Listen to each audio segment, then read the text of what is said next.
call in Zulu ngubili. A human being was both male and female in one body. And out of the sky, one day, came terrible objects. They were like gigantic bows made of huge gleaming gold. They were shaped like bows without strings, and they were bigger than the biggest mountains. They came out of the sky bringing great noise, black smoke, and fire with them. And out of those huge objects came them. At that time, sir, human beings could not speak. We had no gift of language at that time. And people had, however, great mental power. A man would go into the bush and, using the power of his mind, actually call out an animal which he wanted to hunt and kill for his children. And the animal would appear and kneel down before the man, and the man would kill the animal and take it home.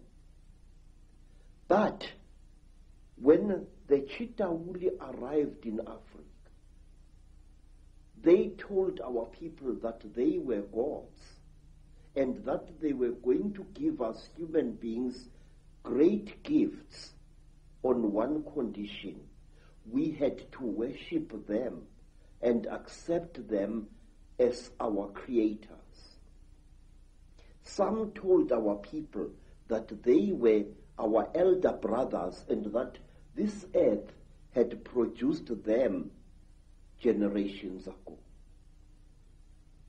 And they said they had come back to the green womb of their mother and that they were going to make us into gods. What they did, they created a very strange pair of caves in the land. They dug 2 caves. In one cave was a green light, in another cave was a red light. And they drove human beings into these caves. And each human being had to choose which cave the human being wanted to go into. And those who went into the green cave came out as women. And those who went into the red cave came out as men. And then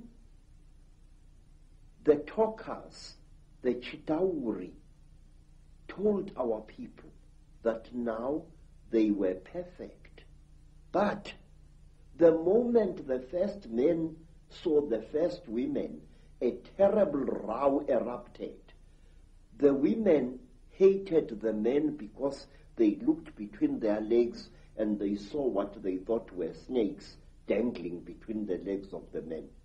And the men hated the women because they looked on their chests and they saw these big things. What they were, they did not know.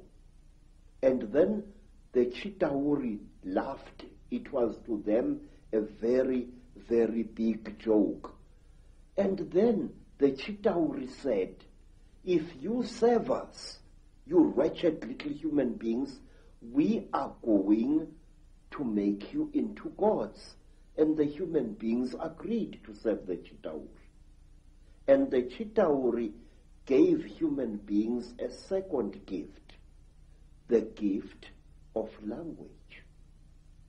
People started talking with their tongues where they had talked with their minds before. And there was a big rubbish starting again, because this man did not know the language of that man. And when this man greeted that man, this man thought that he was being insulted, and so a lot of murder and culpable homicide started taking place all over the world.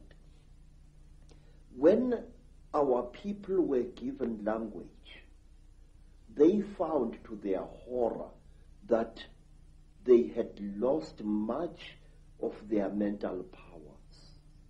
They had paid a terrible price. But the Chitauri were now the masters of human beings.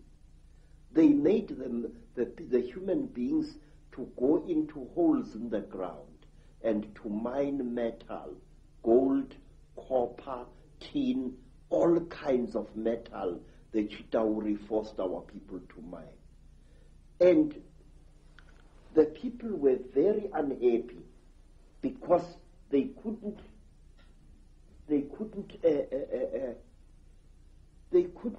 cope with the new sexual differences which were there now between men and women. And then from amongst the Chitauri came a very good female Chitauri. Her name was Mai Nzarantwari Samahongo. Mai Nzarantwari Samahongo was the senior wife of the terrible chief of the Chitauri, Umbaba Gorontwari Samahongo. She was sorry for human beings, this great reptile lady. She said to the poor people, "Ow, you are unhappy." And the people said, "Yes, great one. We go into the holes every day, we dig the stones and we bring it to the gods, but we are not happy." And Mai Nzarantwari scratched her scaly chin and began to think and to think. She was terribly ugly. Her eyes were awful, like lights in the darkness. But she had mercy in her heart. And she taught the men and the women how to make love. And she said, "Look, we divided you into males and females. Now this action is going to bring you together." But it did not, because anyone who receives a gift from the Ntwari, the children of the python, is always in trouble. What happened was that when one guy slept with his wife, he didn't find her much, so he went to steal another guy's wife, and there was a big remorse, as we say in Afrikaans, starting.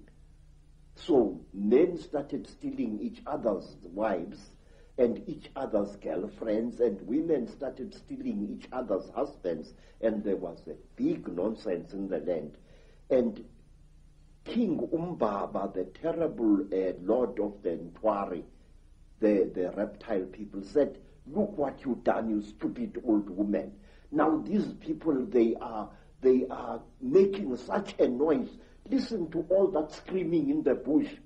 They are busy making love there, and our gold is not being dug, and you are responsible for this."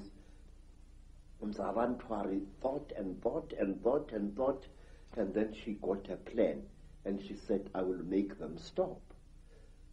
When they make love to each other, the female is going to get pregnant. And when she is pregnant, the male is going to leave her alone, and that noise in the bush will not be so disturbing to you, my lord." And Umbaba said, "You had better. There is no production here." And so all the women in the world was pregnant, and Umbaba was furious with his wife. And so it went on and on until one day Nzarantwari activated a black hero called Mweru. And Mweru challenged the great chief of the serpent people to a fight. And he cut off the royal penis of the king of the snake people. And that caused a big war. Mweru ran away. But